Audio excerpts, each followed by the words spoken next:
aquilo que geralmente as pessoas falam de você não é o que você faz muito bem, é o que você faz mais ou menos. Então, para que você vai dar chance de alguém falar para você que você é mais ou menos? Agora, quando você tem uma coisa onde você é excelente e você só faz aquilo, duas coisas acontecem. Primeiro, você fica cada vez mais excelente. E segundo, você se torna conhecido por isso, ainda que não exista reconhecimento.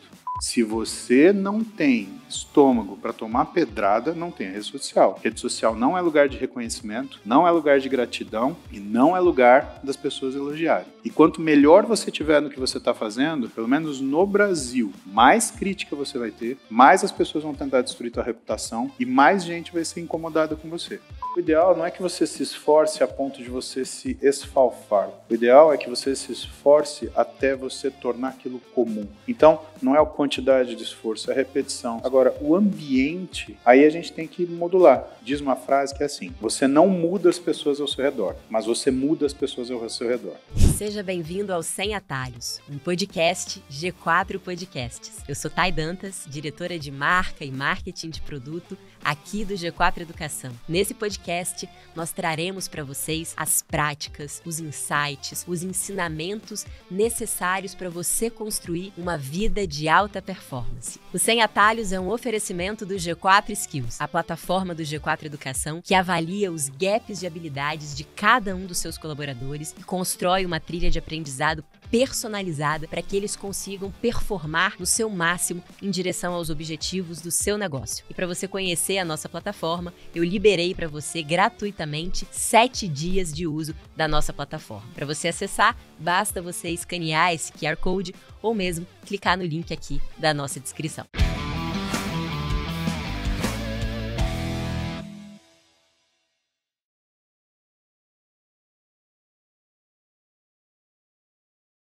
Bom, irei agora convidar uma pessoa super especial aqui para falar com vocês. Antes de eu convidar nosso convidado, convidarei o meu líder direto, o nosso CEO do G4 Educação, Lucas Riedo, por favor, ao palco. Fala, pessoal, tudo bem?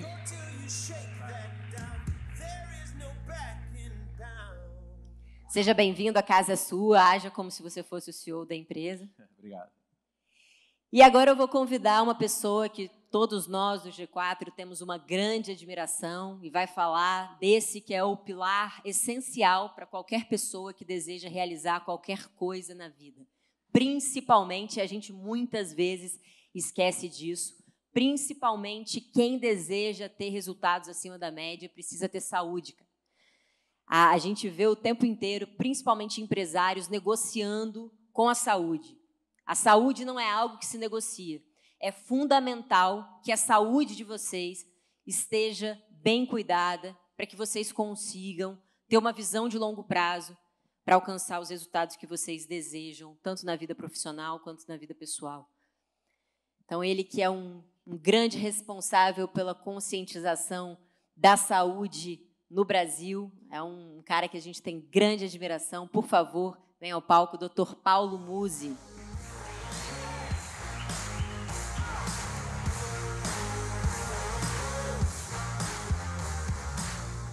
Fala, Musi.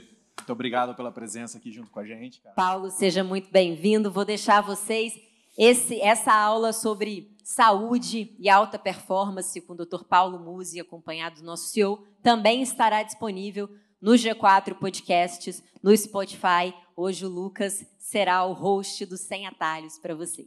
Muito obrigada. Boa, Thay, obrigado. Cabe na cadeira aí? Ou... Se quebrar, a gente pega outra, não tem problema, né? Tô vendo que tem uma ali atrás. Boa. Paulo, acho que a ideia aqui, como a Thay falou, a gente explorar um pouco sobre o lado saúde de quando a gente está falando de alta performance, né? Uhum.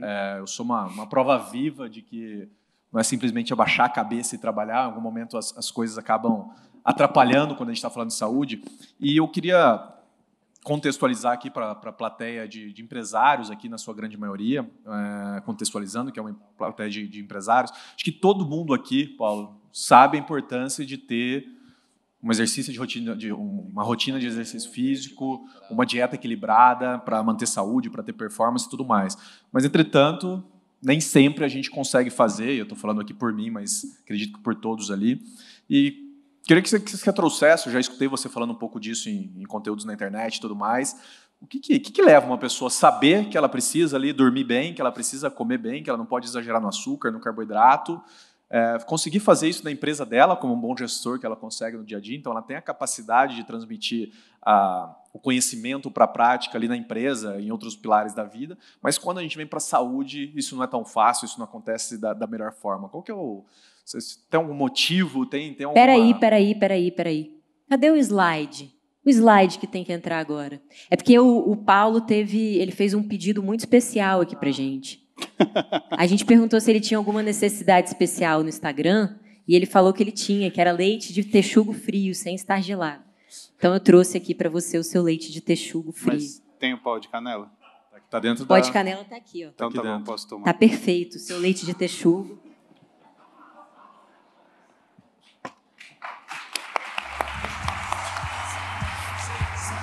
Criamos no próprio G4 o leite do texugo. Eu vou levar embora isso daqui, sabe, né? Mas é pra você. E eu vou ver se é leite de texugo mesmo, viu? É leite de texugo. E tá frio sem estar gelado. Perfeito. Tem gente que fala que leite é inflamatório, leite de texugo não é. Vocês fiquem à vontade para tomar tanto leite de texugo que vocês quiserem. É bom também pro dente, porque ele branqueia o dente, ó.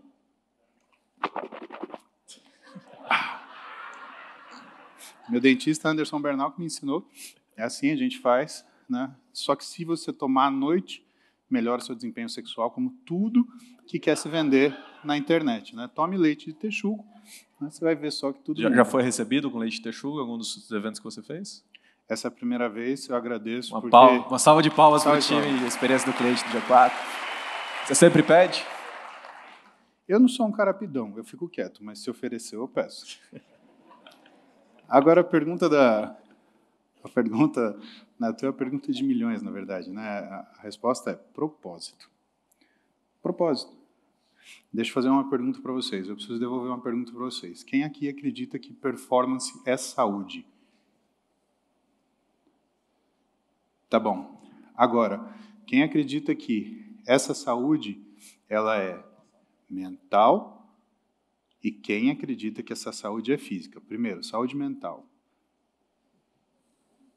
Legal. Agora, quem acha que é uma saúde exclusivamente física? Exclusivamente. Exclusivamente. Então, tá bom.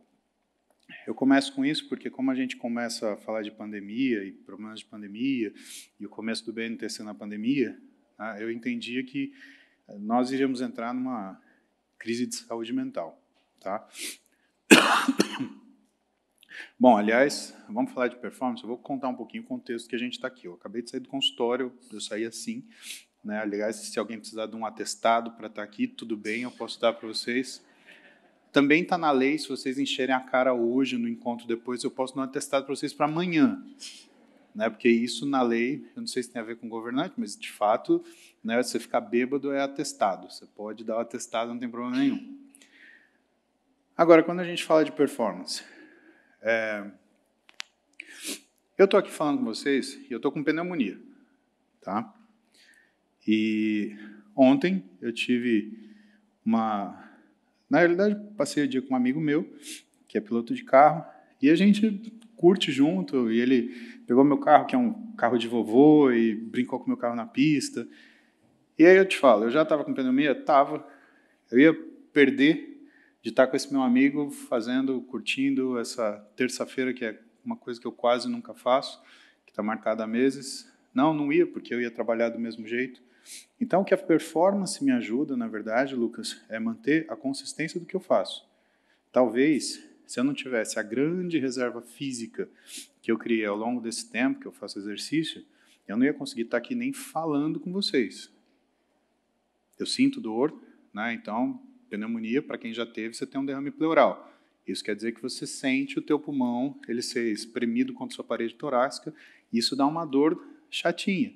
Você tem uma sudorese, que ela fica incomodando, que ela não para, e às vezes, quando você começa a acumular muita secreção, ela dá tosse, então vocês vão ver eu tossi muitas vezes aqui, mais do que eu gostaria.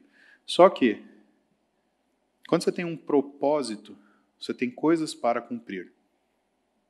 E você entende que você precisa construir essa força para ter coisas para cumprir. Força não, poder. Tem uma diferença, né? Você começa a entender que tudo que você faz no seu dia a dia, com a sua cabeça, começa do seu corpo. Eu, pelo menos, trago essa experiência para vocês. É por isso que eu estou aqui hoje. É disso que a gente vai falar hoje. Porque não tem mágica. Tá muito bom estar com vocês. Vale a pena estar aqui. Se eu estivesse em casa, tô doente, sabe, eu ia deixar de fazer as coisas legais que eu tenho para fazer. Seja o meu trabalho, porque eu gosto do que eu faço. Não me divirto fazendo o que eu faço, mas eu gosto do que eu faço. Né? Tem a minha diversão, ou seja, se eu venho para o trabalho, eu vou para a diversão também, do mesmo jeito. Agora, tem a capacidade de fazer isso. E sabe, pessoal, não pode ser um sacrifício. Anos atrás, Lucas, a gente fez um... Mas como fazer esse shift do sacrifício para ser o habitual? Então, eu acredito que é a repetição. Então, quando a gente fala de propósito, a gente fala também de repetição. Né? Anos atrás, em 2012 mais ou menos, a gente gravou um documentário. Esse documentário chamava Desafio dos 80. Ele era a história de fisiculturistas que se preparavam para um campeonato no Rio de Janeiro que chamava Desafio dos 80. Ou seja, é o melhor físico que você consegue fazer com 80 quilos. Então, não é de tamanho, não é de proporção, é um físico onde você vai olhar. É a qualidade do que é trabalhado, é a quantidade de detalhe que essa pessoa tem, né? E o fisiculturismo basicamente é isso, né? Então não é o tamanho do sujeito, é quanto você tem informação naquele físico, quantos músculos você vê, a definição desses músculos, a proporção desses músculos.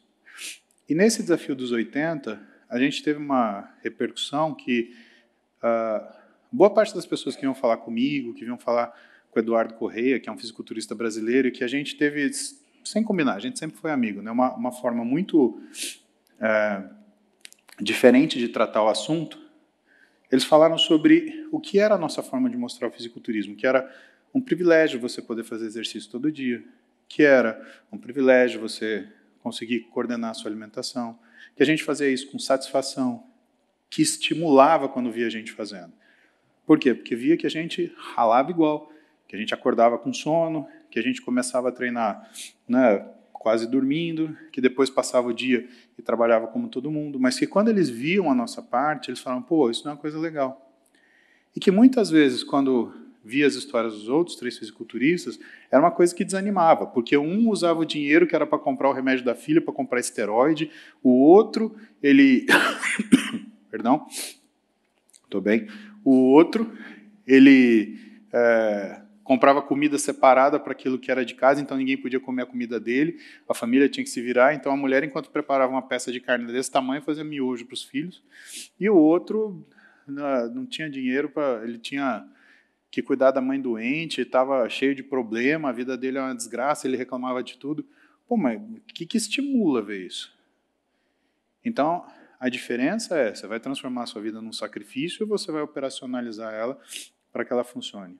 E eu vou ser sincero com você, eu não sou um administrador de carreira, de finanças, isso quem é a minha esposa. Ela é formada em administração e marketing, além de nutrição, né? E eu fui fazer medicina que a gente chama hard science, né? E o problema é que, quando eu fiz essa opção, eu apaguei minha cabeça para o resto. Eu falei assim, eu vou ficar bom nisso, porque o que é solicitado de mim? É solicitado de mim que eu seja um bom médico. E você não consegue...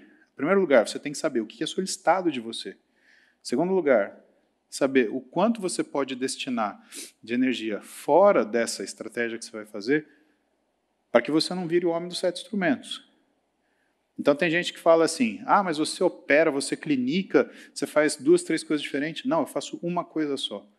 Eu cuido de pessoas que fazem exercício, só que eu cuido do começo até o final. Eu pego a pessoa começando a fazer exercício, se acontece alguma coisa, porque acidente acontece, o seu paciente vai esquiar, leva um tombo, machuca um joelho, ou vai jogar um final de semana futebol e tropeça, cai com a mão espalmada e faz uma fratura de cotovelo. Cara, acidente, acontece. Só que, como ele faz exercício, ele tem uma demanda que vai desde física, porque ele quer voltar a treinar, até mentalmente. É um cara ativo, ele não quer ficar parado. até o final. Retreinamento, devolução. E para você saber de tudo isso, você tem que ter tempo para dedicar a isso. E o que eu vejo das pessoas em outras carreiras? Elas estão tentando ser o homem dos 7 instrumentos. Ela quer ser tudo, quer ser o marketing, quer ser o empreendedorismo, quer ser o breakthrough, e a coisa não... Eu não acredito que seja assim. Eu acho que você tem que ser muito bom numa coisa, você tem que ser excelente, e as outras coisas você tem que dominar até o ponto que aquilo não prejudique o que você vai fazer. Então, eu tenho meu core business, medicina. Eu sento com você e falo de medicina. Só que mesmo dentro da medicina, se for sair muito daquilo que eu faço, né, então, por exemplo... Depressão. Eu acho que a psiquiatria, por exemplo, mas eu posso te dar um exemplo dentro da traumatologia. Ontem, eu cheguei em casa, porque a gente foi no autódromo, o autódromo é perto de Mogi das Cruzes. Eu cheguei em casa, era 19 horas, liga um amigo meu, oi, Muzeró. Aí ele falou da irmã dele, ele falou, cara, minha irmã está em casa, ela não tem controle de esfíncter, ela está perdendo urina, está perdendo fezes e está com dor. Eu falei, cara, leva agora para o hospital, o mais perto da sua casa. Ela estava com uma síndrome da cauda equina. Isso quer dizer o quê? Que ela rompeu uma hérnia e comprimiu a raiz nervosa sacral. Aí, mais ou menos uns 45 minutos depois, ele me manda foto do exame. Aí eu falei, fulano, sua irmã está com uma síndrome da cauda equina, isso é uma cirurgia urgente, só que é um neurologista que faz, é um neurocirurgião que faz.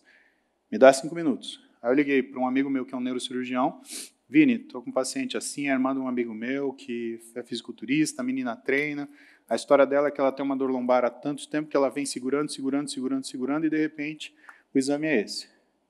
Aí o Vinícius já deu o telefone da menina, o Vinícius já ligou para a menina, vai para o hospital tal, a gente vai te operar 11 da noite. E 11 da noite fomos operar. Cara, é a demanda. Agora, isso não é da minha alçada. É uma coisa muito específica. Então, mesmo dentro da medicina, eu estabeleço limites. Por quê? Para aquilo que eu faço muito bem. Eu sei que eu faço uma coisa muito bem, eu fico naquilo. E isso, para mim, é uma coisa importante, porque aquilo que geralmente as pessoas falam de você não é o que você faz muito bem, é o que você faz mais ou menos. Então, para que você vai dar a chance de alguém falar para você que você é mais ou menos? Infelizmente, a gente tem que contar com o que as pessoas pensam e falam da gente. Por isso que a gente vive numa época, pessoal, que não tem lugar para mais ou menos. Aliás, todo mundo está bem no mais ou menos. Então, se você é um mais ou menos, a pessoa que olha para você, ela olha para você sem admiração. E sem nenhum tipo de vontade de trabalhar com você, desenvolver uma coisa com você. Agora, quando você tem uma coisa onde você é excelente e você só faz aquilo, 2 coisas acontecem. Primeiro, você fica cada vez mais excelente. E segundo, você se torna conhecido por isso, ainda que não exista reconhecimento. E tornar-se conhecido por isso, entendam o que eu vou falar agora, principalmente para vocês que têm rede social. Não é elogio na rede social, é pedrada. Se você não tem estômago para tomar pedrada, não tem rede social. Rede social não é lugar de reconhecimento, não é lugar de gratidão e não é lugar das pessoas elogiarem. E quanto melhor você tiver no que você está fazendo, pelo menos no Brasil, mais crítica você vai ter, mais as pessoas vão tentar destruir tua reputação e mais gente vai ser incomodada com você. Gente, falei demais, né? Estou 10 minutos falando aqui, desculpa, tá? Eu acho que é o remédio que eu estou tomando. Faz parte. Ô, Museu, eu acho que eu vou dar um relato aqui, que não sei se alguém já passou por isso, mas acaba sendo um ciclo na nossa vida, né?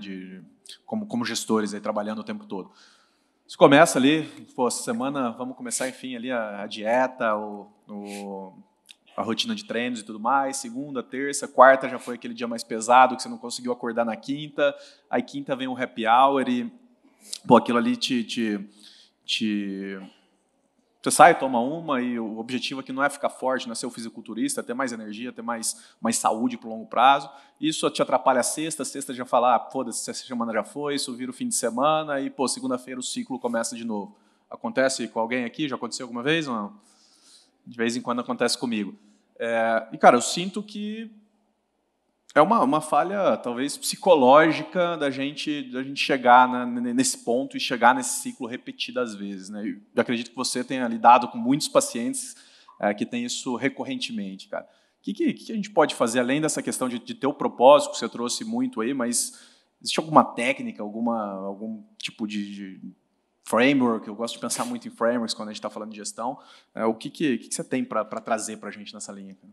Tá, eu vou me aventurar a falar para você de uma área que não é a minha, né, mas quem gosta muito de falar isso é um psicólogo muito amigo meu, que é o Wesley Delanogari. Eu fiz live com ele semana passada. Perdão. O Wesley é um cara incrível. E uma das coisas que eu gosto dele é que, bom, primeiro, ele trabalha com TCC, Teoria Cognitivo Comportamental, que é a neurociência dentro da psicologia. Segunda coisa, ele é um cara que, quando você observa a retórica dele, ele não é um cara freudiano, é um cara de Adler. Então, ele fala da responsabilidade sobre si mesmo. Ou seja, é culpa sua, sim. Não tem nada a ver com seu pai, com a sua mãe. Vai se fuder. Tá? E terceiro, mas é verdade, né? Ai, porque minha mãe não me dava leite de texugo. Porra. Tem aqui, você quer? Aliás, se alguém quiser, fala que eu levo para você. Para mim vai ser um prazer. Conquisto novos adeptos. E a terceira coisa é que ele fala sobre ambiente. Nós somos modulados pelo ambiente. Se vocês olharem no YouTube, vocês vão ver que a maioria dos vídeos motivacionais eles estão ligados com o esporte e com o exercício. Sabe por que isso? Não. Porque o que você está me falando, Lucas, é o normal. O normal é você se esforçar.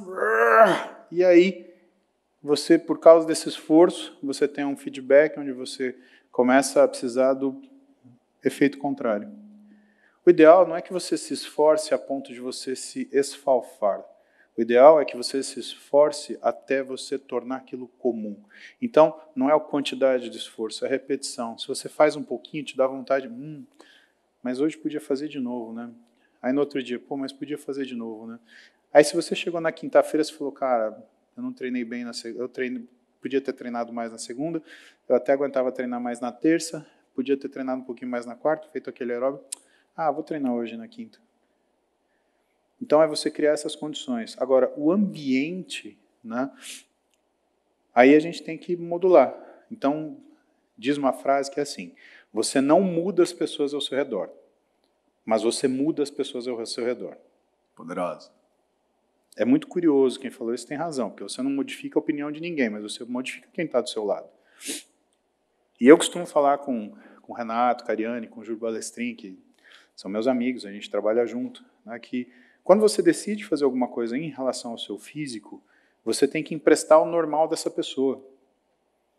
Porque o que você está me falando é o normal de todo mundo, é o normal da maioria. E é assim, não é criticável, porque ele é o normal. Quando você cria um amigo, entre aspas, fitness, você empresta o normal dele. E aí ele liga para você, pô Lucas, quinta-feira, 6h, estou passando aí para te pegar. Quando você contrata um personal trainer e esse cara te cobra no começo do mês, você já pagou as aulas, você fala, puta, eu já paguei a aula de hoje, eu não vou perder. Isso é uma forma. Você sabe as coisas que vão te empurrar para fora de casa. Aliás, você sabe que muitas vezes, quando você chega na sua casa, tua cabeça está tão obnubilada que parece que o sofá te abraça e não quer te soltar. Quando você viu, você já assistiu 3 séries da Netflix, é 11h30, você está com vontade de comer um doce. Ou leite de texugo. O que você tem que evitar, então? Você tem que evitar as coisas que te colocam no normal. O que eu falo para meus pacientes que saem do trabalho detonados? Cara, vai treinar. Mas eu estou cansado. A melhor coisa que você tem é você ir treinar. Deixa a sua roupa no seu trabalho. A hora que você acabar o seu trabalho, você já troca de roupa. Por quê? Porque você levar a sua roupa e você olhar a sua roupa já é um chamado para você. A gente costuma chamar essa técnica de ancoragem. Na minha sala, os meus livros não ficam atrás de mim. A minha biblioteca fica na minha frente, atrás do meu paciente. Por quê? Porque às vezes eu estou olhando para o meu paciente, ele está me falando a história dele e eu estou vendo no livro atrás dele, sei lá, Endocrinologia Vilar, 6ª edição. Eu sei o capítulo que ele está falando, sei o tema e, se bobear, eu sei a página. Por quê? Porque isso é uma âncora para mim. E outra, quando eu fico olhando isso muito tempo, quando eu escuto aquilo, me dá vontade de fazer o que mais me ajuda, porque eu não tenho tempo mais de sentar e falar assim, hoje eu vou tirar o dia para estudar. Eu não consigo. Eu tenho 2 filhas, tenho uma esposa, tenho amigos, eu tenho um WhatsApp lazarento, né, como todo mundo aqui, né? E assim, eu preciso ter uma rotina de alguma coisa que me ligue a esse livro. Então, meu paciente saiu da sala, eu vou lá, pego o livro, abro na página, leio aquilo, legal. E sempre tem uma coisa diferente que eu esqueci, um pedacinho. Anota aí, um cara que estudou a curva do esquecimento, um cara chamado Eddinghaus, que é o cara que fez a curva do aprendizado. E ele fala que é a repetição, né? Então, quando você aprende uma coisa agora, você vai esquecer 50% nas primeiras 12 horas, você vai esquecer 25%, você vai esquecer 75% na primeira semana, e um mês depois você nem vai lembrar que você estudou aquilo. Então, o que é o certo? Estudou uma coisa hoje de manhã, você vai ler os temas à noite, você vai repetir os temas 24 horas depois, uma semana depois e um mês depois. Em sessões rápidas, né? Então, eu faço isso seguidamente, mas como tem muito assunto, minha biblioteca fica atrás de mim, para ser minha âncora, para fazer minha ancoragem, para eu pegar e fazer isso, para eu lembrar de que eu posso recorrer a isso como uma forma de, sei lá, colar na vida. Boa. E Muzi, trazendo essa questão aí principalmente de estudo, saúde é um tema que eu gosto de estudar bastante. Um dos últimos livros que eu li foi do David Sinclair. E os caras que estão na fronteira ali do conhecimento, buscando os próximos pontos. E eu sei que você é uma pessoa que tem, vou dizer aversão, mas você não gosta muito de substâncias exógenas para te ajudar a pensar. Só que existe uma série de estudos que estão acontecendo ali. Eu acho que o M&M, com o NAD, NAD2, eu acho, se não me engano, NAD2, cara, parece que tem resultados promissores e tudo mais, assim como tem outras dezenas, centenas, milhares de substâncias enfim, de estudos que sugerem que a gente faça alguma coisa diferente, cara. Eu queria sua opinião, sua visão como médico que trata ali de performance no fim do dia. Existe algum método seguro para a gente testar coisas novas, para a gente dar esse próximo passo em saúde e performance, sem ter que esperar os estudos que vão sair daqui 20 anos, 25 anos, 30 anos? Como que a gente busca essa fronteira da ciência ali com o nosso bem mais valioso, que é o nosso corpo, sem necessariamente esperar que isso vire um conhecimento comum? Olha, uma das coisas mais perigosas que a gente tem é assumir que o conhecimento parcial ele te dá o raciocínio necessário para você tomar uma atitude. Então, é muito perigoso você, por exemplo, ler artigo médico. Mas estudei 10 artigos. Você é médico. Por quê? Porque hoje existe uma coisa, Lucas, que é quase que um estelionato científico. Eu fiz um curso de uma universidade americana, que é um curso para você fazer pesquisa científica. É chato pra caralho, tá? É muito chato. Mas é fundamental. Sabe o que você descobre? Que pelo menos 90% do que você lê de paper tá mal feito. E você percebe que existe uma política científica por trás de paper que passa porque o cara que é o orientador é um sujeito muito reconhecido. Então, não pode tirar o paper do sujeito. E existem algumas coisas que sempre existiram na medicina, e eu vou parafrasear meu professor Fábio Ancona Lopes, que foi o cara que foi meu orientador num trabalho de obesidade infantil que eu fiz em 2000. O professor Fábio ele falava assim, filho, existe 2 tipos de artigo científico porcaria. Tem o ratoeira enfeitada e tem o ovo de dinossauro.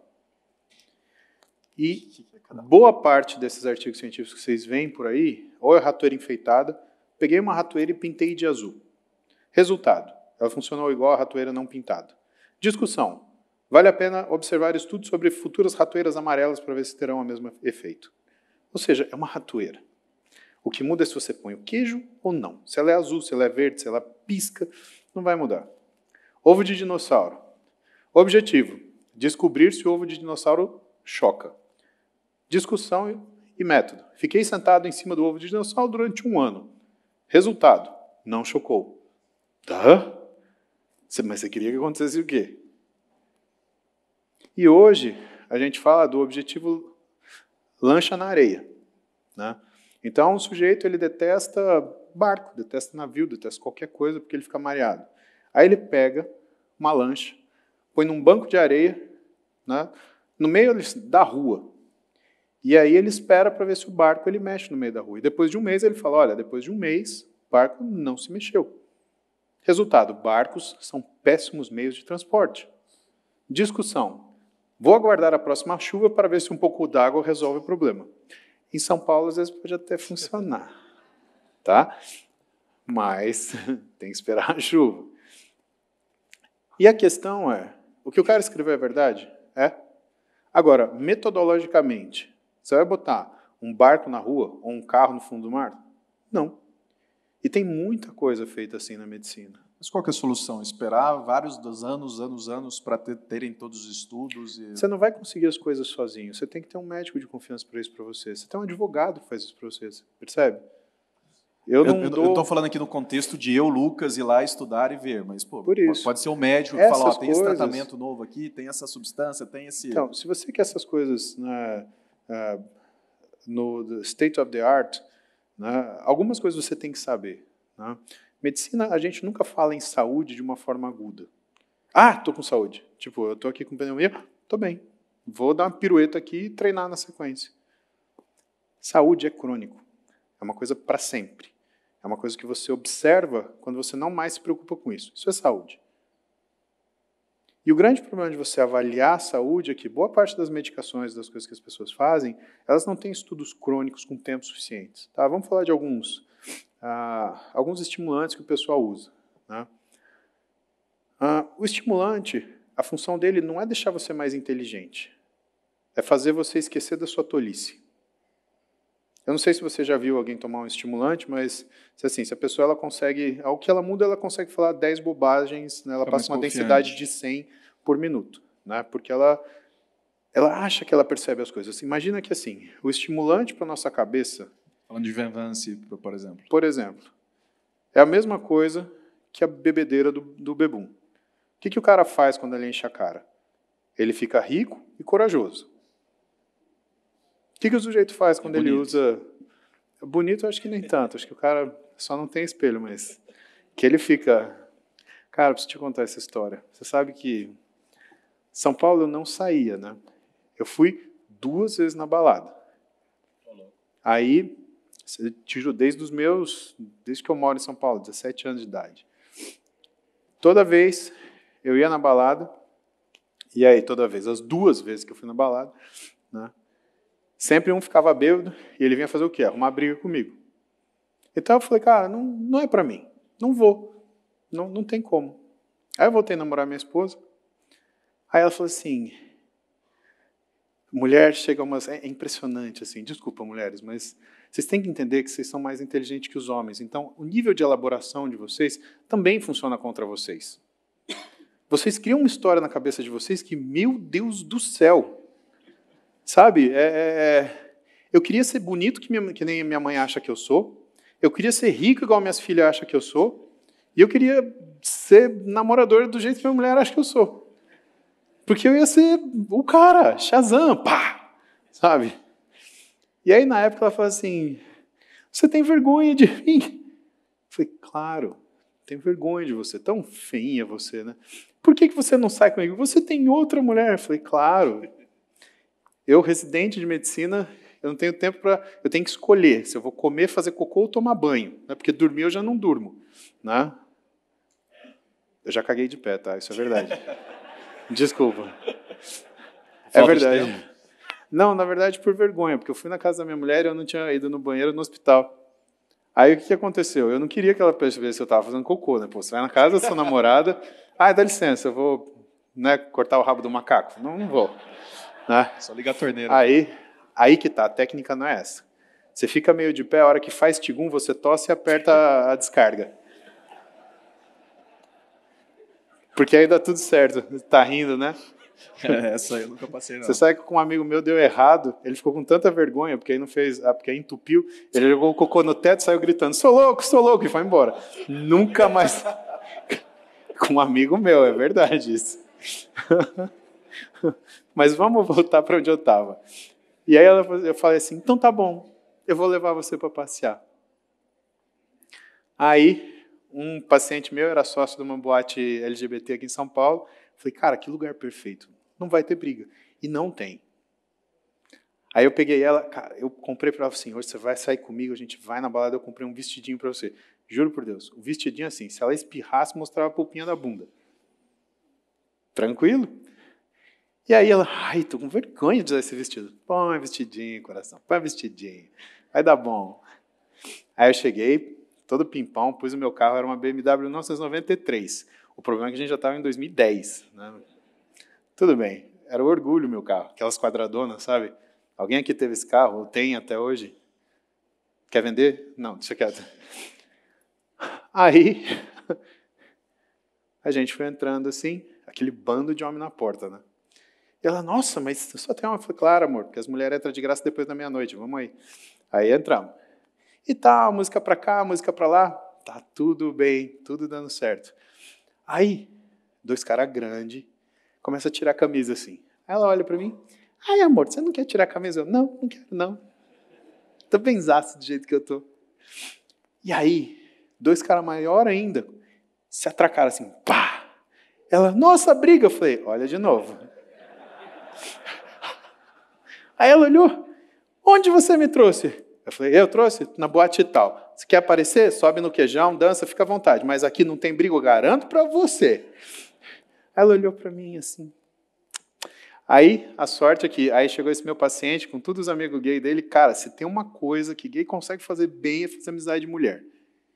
E na hora, ai, você é lindo, não sei o quê. Eles pegaram, jogaram a Roberta lá no alto, assim, o ego dela subiu, assim. E aí eu passei, acho que mais um mês, ela, ai, você é o melhor namorado do mundo, não sei, tanto que ela engravidou, enfim.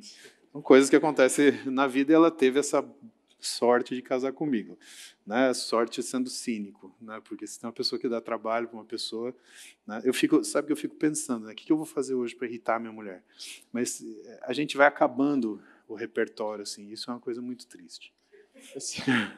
Esse ponto que você trouxe, Museu, eu acho que é extremamente relevante, faz parte também de uma vida de excelência, que são os relacionamentos. E, pô, eu admiro muito, eu não conheço o relacionamento que você tem com a sua mulher, mas eu admiro a forma como você fala do relacionamento que você tem com ela, né, cara? E eu queria que você trouxesse um pouco da importância, e eu te vejo como muito estável nesse pilar da vida, eu acho que não é uma constante na vida de todos nós. Eu queria que você trouxesse um pouco, não da história, mas do quão importante que é ter esse pilar de relacionamento, principalmente o amoroso, sustentado ali na sua vida, cara. Não que eu seja qualquer uma dessas pessoas, né, mas...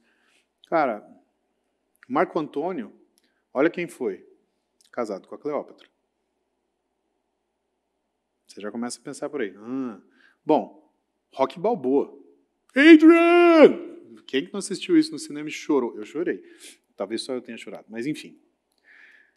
Eu acho que, de certa forma, e eu acho que a gente está descobrindo que o que une duas pessoas, e aí eu falo para vocês de coração aberto, sabe? Sem necessidade de você discutir preferência sexual, preferência afetiva, mas eu acho que o ser humano ele é feito para trabalhar em conjunto. Ele trabalha muito bem em conjunto. Eu nunca vi ninguém ir muito longe sozinho. Eu vi gente ir rápido, mas longe não. E eu acredito que o meu relacionamento com a minha esposa é um relacionamento de absoluta confiança. Eu lembro que, do ponto de vista de negócio, né, eu tenho alguns amigos que eu compartilho algumas coisas, né, porque homens e mulheres eles são diferentes, né? Recomendo um livrinho, chama Homens são de Marte, Mulheres são de Vênus. É bem interessante para você ler. É anedótico, mas é interessante. Tem algumas coisas que são verdade. A gente precisa dividir alguma coisa com os amigos. Eu estava falando para você, mas como é que você vai fazer? Bens, etc. Eu falei, tá, tudo sou eu e a Roberto. Não, mas como assim? Eu falei, cara, se eu tenho uma pessoa do meu lado que eu não posso confiar, um bem material, que é uma coisa que não vale nada, porque a gente morre e fica. Então eu não tinha que casar com ela. Eu acho que esse é um exercício que a gente faz hoje, que é o contrário que a gente deveria fazer, Lucas. A gente faz um exercício de desconfiança. Se você abrir o seu telefone, né, vai ter lá aplicativo espião para você descobrir se você está sendo traído. Cara, você tem formas de você ajustar a sua união para que um não pegue do outro. Mas me fala que relacionamento saudável ele pode sair de desconfiança, se os relacionamentos são justamente confiança. Vou te dar um exemplo disso.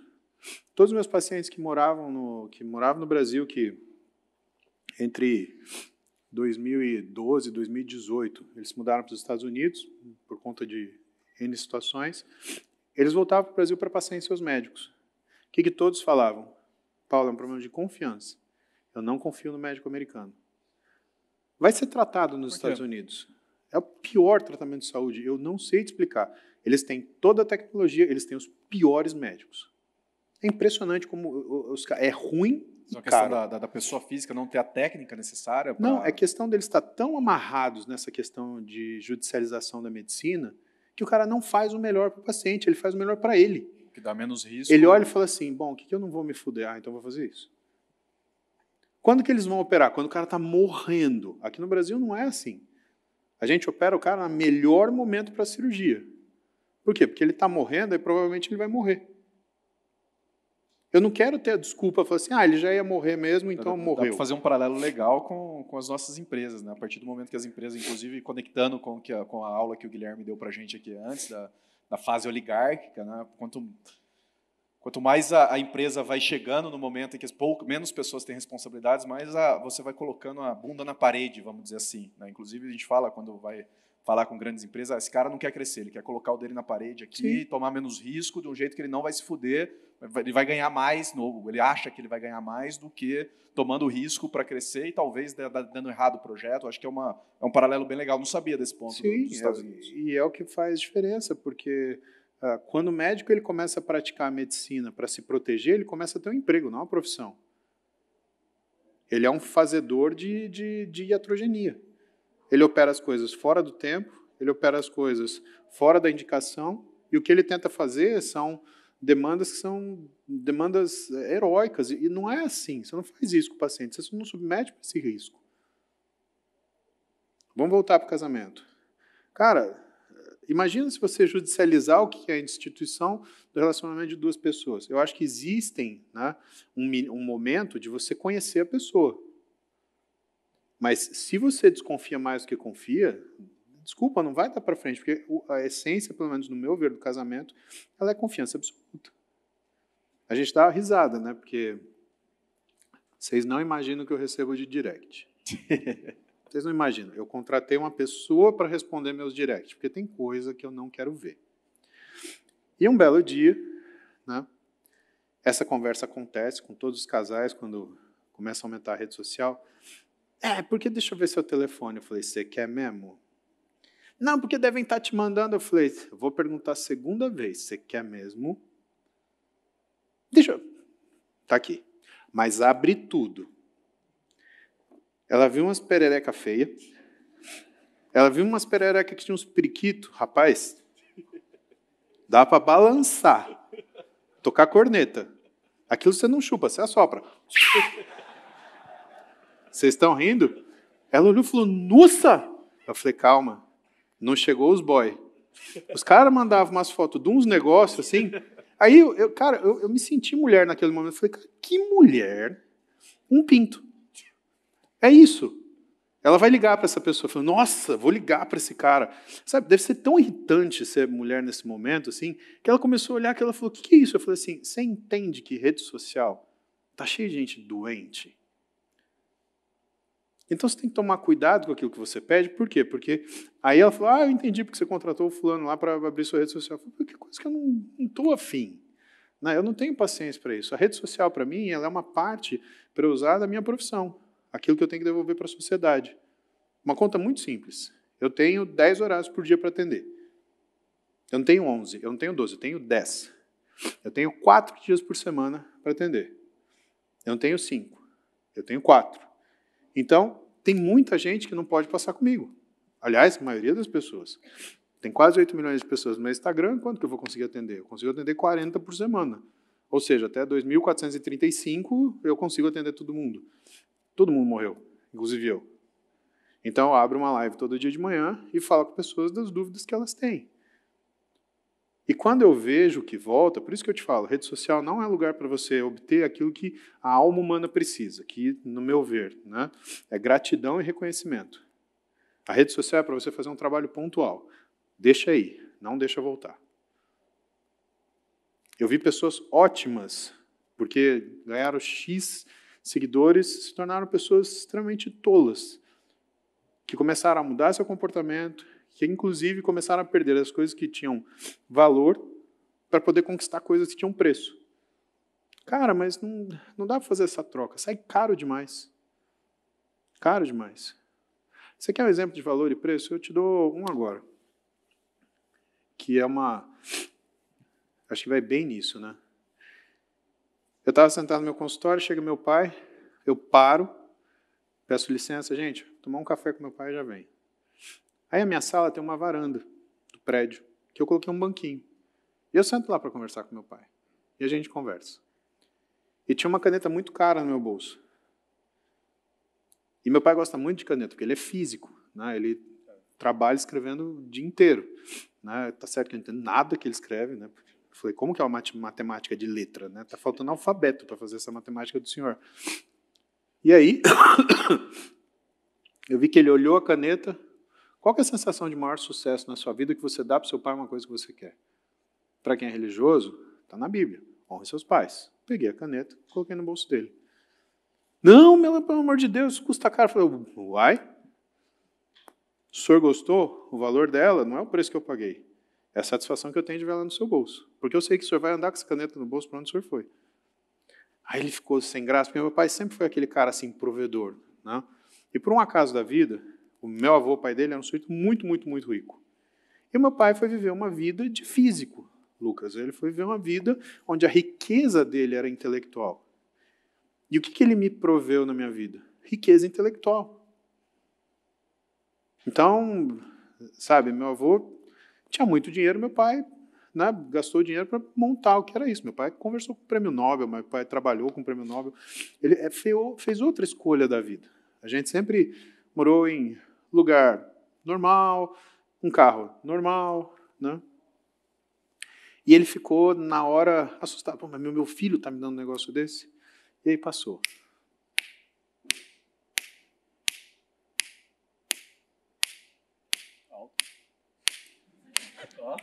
Dá para ser mais alto. Agora ganhei. Boa. E aí ele chega no consultório e fala assim, hoje eu tenho um presente para você. E ele trouxe essa caneta aqui, ó. Gente, isso é uma caneta Schiffer, a pena dela é de ouro 18 quilates, mas é só isso que ela tem de bom. Do resto é uma caneta normal, dourada, né? E eu não sei, eu gosto mais do que o meu relógio mais caro, eu gosto mais do que qualquer objeto. Isso daqui, toda vez que eu olho no espelho quando eu estou trabalhando, isso me traz uma sensação de sucesso e de responsabilidade. Aí ele me entregou essa caneta e falou assim, essa caneta aqui era do seu avô. Foi a única coisa que eu vi o seu avô comprar de presente para ele. Eu quero uma caneta com pena de ouro. E aí, meu avô comprou essa caneta em 1964.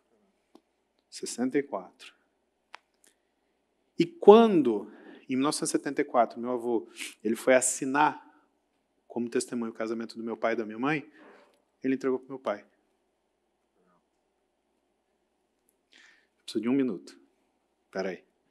Leite de texugo é foda. E aí ele falou para o meu pai, quando você tiver um filho, entrega para ele. Tantos anos depois. E, sei lá, eu acho que ele, entendendo o que é a diferença do preço e do valor, ele me deu a coisa de mais valor que ele tinha. Essa caneta. Você anda com ela o tempo todo. Está aqui. E quando dá alguma merda, eu pego, passo a mão na caneta assim, quando alguém fala alguma besteira, e eu lembro porque eu estou aqui. Eu lembro quem eu honro. Eu lembro aquilo que tem que motivar minhas decisões, aquilo que tem que fazer valorar minhas brigas. Eu lembro que eu não posso ser um cara beligerante, mas eu não posso deixar cômodo para as pessoas falarem o que elas quiserem de mim. E que isso é um trabalho extremamente difícil, mas que é uma coisa que tem que acontecer. Você não pode deixar ninguém confortável em te agredir. Ao mesmo tempo, você não pode comprar qualquer briga que te empurram. E que no dia a dia, assim, segredo, sabe? Eu acho que, como eu te falei, são as coisas que te dão um propósito. A gente volta para a primeira coisa que a gente falou. O que é o teu propósito? Aquela briga, ela é necessária para você manter a sua linha? Então briga, com toda a força que você tiver. Porque mesmo que você perca, entendeu? A luta em si, ela já é uma vitória. Ela significa coragem. Está aqui, no meu bastão de Hermes. É a primeira palavra, escrita em letra dura. Coragem, que é o que falta hoje. Se você ganhar, que isso não te mude. Mas que se esse problema aconteceu e te afasta daquilo que é o teu propósito, deixa para lá.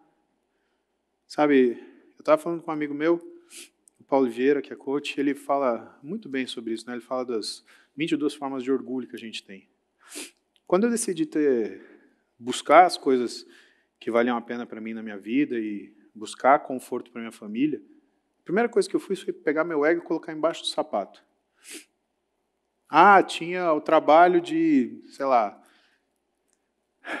plantonista mais ralé que tivesse no hospital. Eu fiz. Tem colher de pau e cotonete para você operar. Eu operei. E eu ia alinhado, de camisa, eu atendi o meu paciente do SUS como se ele fosse um rei. E isso me trouxe onde eu estou agora. Eu abro, converso com gente todo dia e que, sabe, algumas entendem o propósito de eu estar ali. Outras não, mas quem sou eu para exigir de alguém alguma coisa? Mas eu continuo fazendo, porque é o propósito. Quando você, essa é a minha opinião, humilde opinião, eu acho que quando você tem um propósito, o resto se arruma. Boa. E nos trazendo um pouco para um problema aqui que eu acho que muitos têm, cara, por exemplo, para a gestão da empresa de fato, que você começou a trazer, eu tenho uma opinião minha, mas eu queria ouvir de você também, que é a saúde mental das pessoas que trabalham contigo, a sua própria, mas das pessoas que trabalham contigo, que eu vejo que vem piorando consistentemente, aí, principalmente pós-pandemia. Né? Não sei se tem uma relação muito, muito clara, já tem algum estudo, de fato, dos 10% que você disse ali, que não são lixo, né? Cara, como que a gente deveria tratar ali situações, ou não deveria tratar? Como que a gente olha para um funcionário, para uma pessoa que está ali ao nosso lado, na trincheira junto com a gente, que não está nas melhores das faculdades mentais, ali, ou com depressão, ou com ansiedade? Você já falou aí um pouquinho da mídia social, que não é para todo mundo, eu acho que isso tem um impacto grande. Qual que é a sua visão sobre isso, cara? Lucas, primeiro que a gente não pode exigir que as pessoas estejam 100%. A gente mesmo não está. Segundo que a gente não pode exigir que a pessoa esteja sempre o mesmo, porque ninguém está. Tem dia que a gente está bem, tem dia que a gente está mal. O que a gente tem que exigir é uma linearidade. Essa linearidade, eu vou te falar como eu me comporto. Eu não sei se isso... Perdão. Eu não sei em que nível isso interfere no funcionamento da minha empresa, mas a minha empresa é uma empresa de saúde. Então a equipe ela tem que saber que equipe, ou seja, da recepção até a minha sala, todo mundo sou eu. A pessoa que está falando com a minha recepcionista, ela está falando comigo. A pessoa que está falando com a minha enfermeira, ela está falando comigo. A pessoa que está falando com o meu assistente médico está falando comigo. A pessoa que está falando com o meu nutricionista assistente está falando comigo, até ela falar comigo. Então, nós somos uma linha, né? Porque eu acho que a primeira coisa, eu tenho que zelar pelo que é a saúde mental deles. Eu tenho que entender que ninguém é robô. E eu tenho que saber que toda reclamação, na verdade, é um pedido de ajuda. Né? Ou toda ofensa também é um pedido de ajuda. Então, eu trato minha equipe responsabilizando, mas falando, eu estou trabalhando aqui com você. Eu chego antes que você, vou embora depois que você, mas não porque eu sou melhor que você, porque eu tenho que garantir o dinheiro que eu pago para você sustentar a sua família. A gente conseguiu passar pela pandemia com uma reorganização do que era o nosso trabalho no... Obrigado. A gente conseguiu trabalhar na pandemia sem dispensar um funcionário, sem abaixar o salário de ninguém. Sabe? E assim, a primeira semana, pensa que 80% das consultas foram desmarcadas. Não tinha cirurgia letiva, então tinha paciente meu que estava com o braço pendurado de ponta cabeça, não estava operando. É ortopedia, então não é emergência. Vai ter dor na casa dele. Se for a mãe dele, aí vai virar, né? Mas a gente conseguiu se organizar e saímos dessa.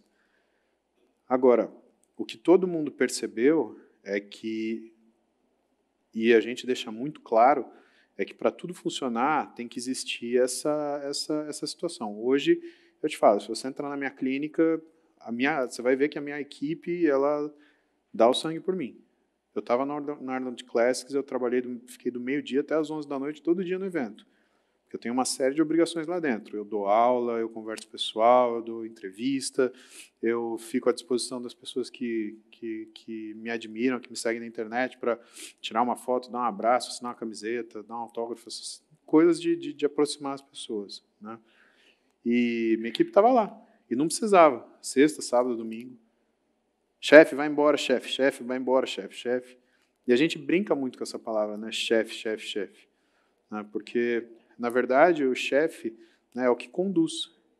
E o que a gente deixa eles à vontade, né? Dado o que é o roteiro que precisa fazer, conduz. Vai e faça. Existe uma pandemia de saúde mental hoje, Muzi? Que você vê? Porque o que eu vejo, cara, nas pessoas que são próximas a mim ali, que tem algum tipo de problema de fato, é que assim, são tantas coisas acontecendo na vida dessa pessoa que o trabalho, obviamente, ele impacta, ele tem um fator contribuinte de alguma maneira, pode ser até positivo ou negativo, mas eu, como gestor, na hora que eu olho para um problema, eu falo, cara, o que está na nossa mão? Não é um problema do trabalho da pessoa, é um problema da pessoa, que o trabalho tá incluso ali. Mas tem um estudo, né, Lucas? Um estudo com as 50 doenças mais prevalentes depois da pandemia. Desse estudo, para você ter uma ideia, se você juntar todas as doenças psicológicas, elas somam 86% de prevalência. Ou seja, 86% da população ficou doente psiquicamente. Sabe, é por isso que hoje você vê gente se agredindo com muito mais facilidade. Mas qual é o motivo? Assim? Tem alguma busca pela causa? O vírus que deixou a gente mais suscetível? É o fato da gente ter mudado a... Eu acho que o vírus a vacina. O vírus dessa SARS, né, esse vírus do Covid, ele é um vírus extremamente inflamatório. Então, ele não é como uma gripe, que é um problema de vias aéreas.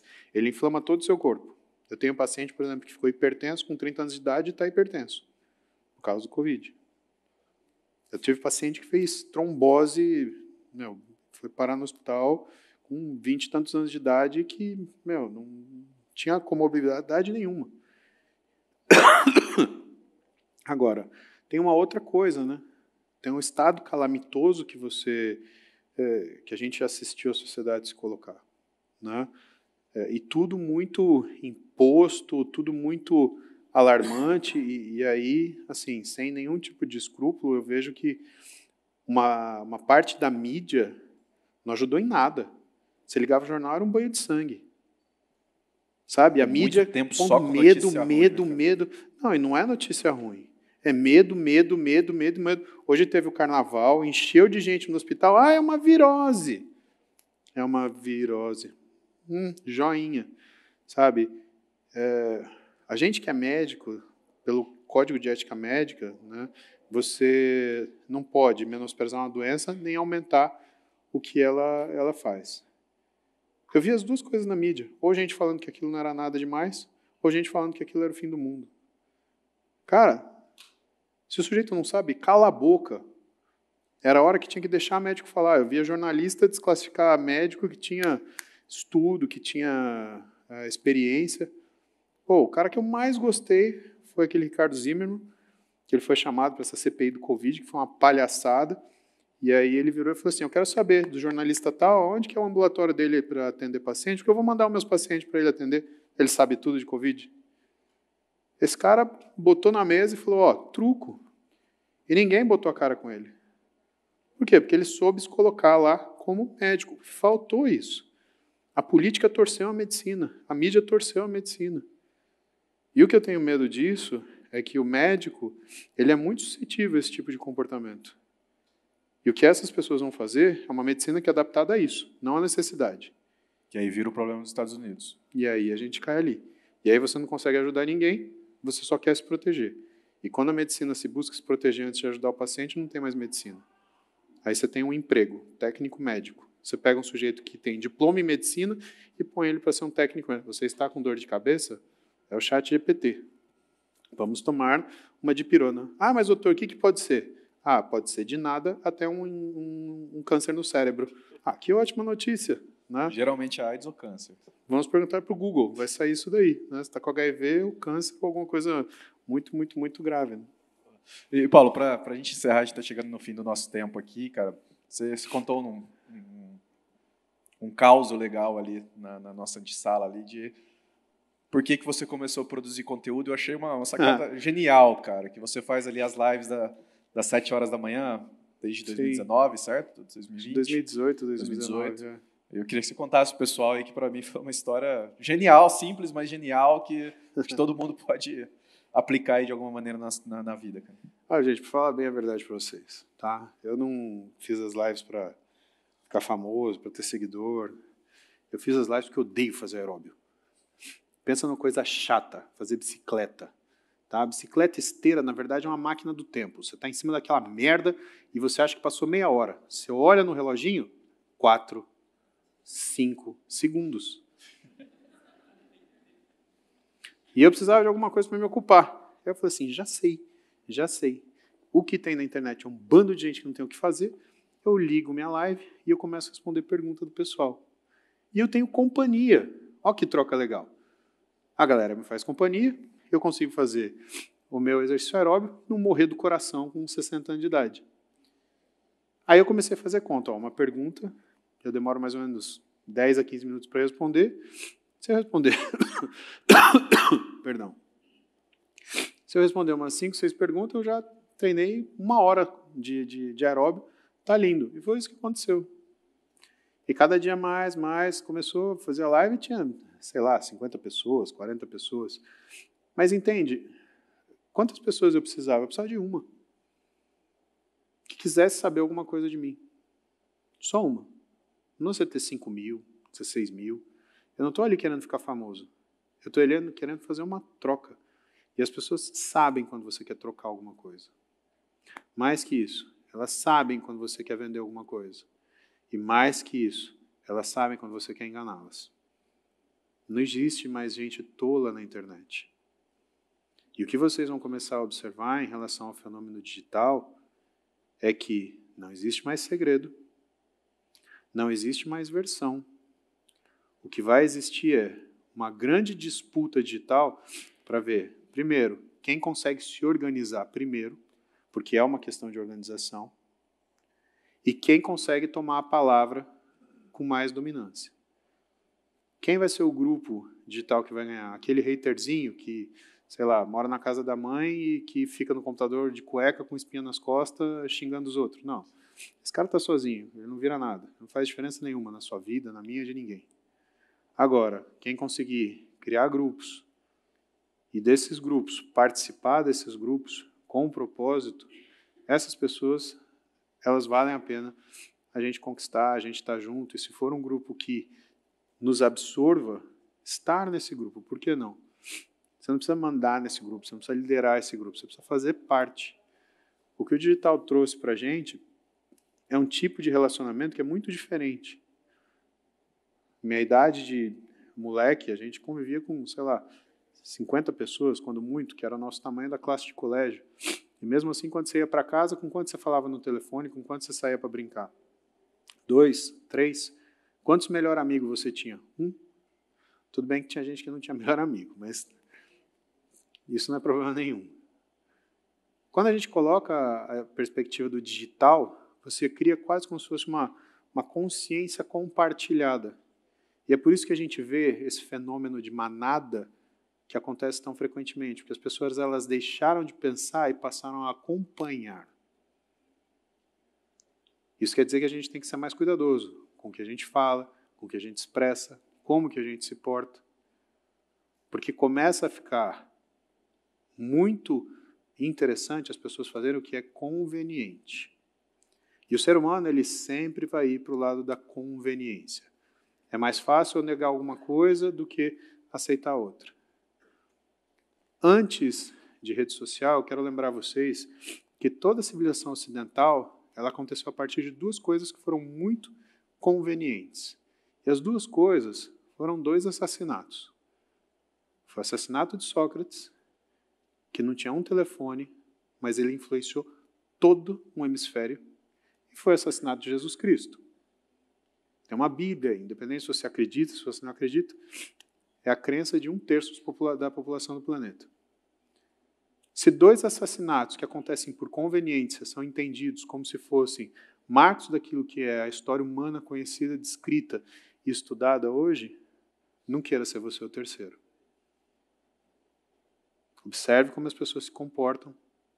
De preferência, tenha suas formas de proteção. E também, como eu falei para vocês, que o bom propósito escolha as suas brigas de todos os dias. A vida não é uma luta, a vida é uma briga. O campeonato é um campeonato de luta, não é um campeonato de briga. Por quê? Porque luta tem regra, vida não. Eu garanto para vocês, vocês vão escutar muito mais gente, ou vão ter respostas muito mais gente de deslealdade, de covardia, de conveniência, do que de qualquer outra coisa. Então, quando você botar sua roupa de manhã para trabalhar, põe uma roupa de briga. Não tenha vergonha dela. Vista, entre no seu propósito e faça aquilo que tem que fazer. Isso não é o conselho que eu dou para vocês, porque eu não me sinto confortável para dar conselho para gente que sabe mais do que eu. É o que eu faço todo santo dia. E que eu começo com uma live. Sensacional. Paulo, salva de palmas. Obrigado, gente.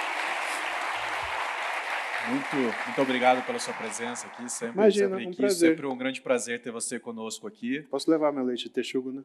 Pode assim, ó. Tem um pouquinho aqui ainda.